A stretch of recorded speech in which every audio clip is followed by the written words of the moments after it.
Well, I know Gavin from years of bushcraft and outdoor work. I've only really gotten to know him properly, or to the extent I do, through working with him at Youth Vision. Gavin has facilitated really since the beginning of the program and does amazing bushcraft work with young people and has a very special approach, a very deeply spiritual and person-centred approach.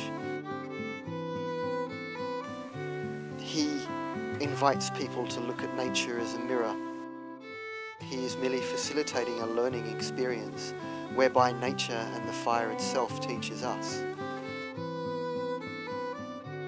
I happen to agree with Gavin's philosophy that nature is our teacher and the humans who come to train us in these kinds of events are just facilitators for nature's own teaching.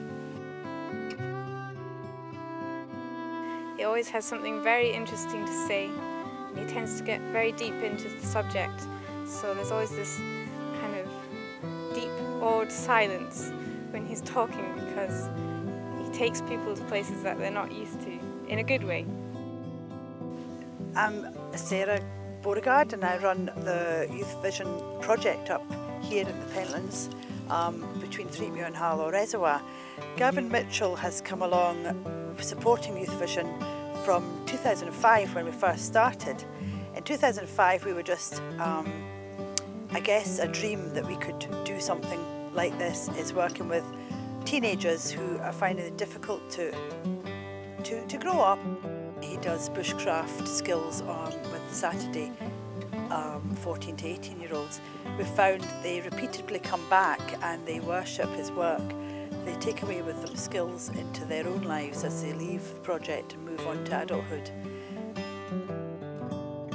Gavin has been a great support to me, and sometimes if it gets difficult, you know, working with the schools or the groups, Gavin is always there. Always answering the email and always there to even throw in a voluntary day if I'm struggling with finances and things. He's never ever let me down, actually. I've known Gavin for a few years. I've been going to all of his workshops with Youth Vision. It's quite good. He teaches you a lot about survival in the wild and how to, like, if you were out on your own and in the cold, you could get along and make fire or craft like a bow and arrow. He teaches a lot of craft, but he also does a lot of plant studies, where he goes over like looking at textures in the bark and what that would mean to people living in the past. And he's also quite good at teaching us how to track wild animals and follow paths around the ground and see all the prints and notice like broken branches and what they mean. Not got that greening round the side of the bark.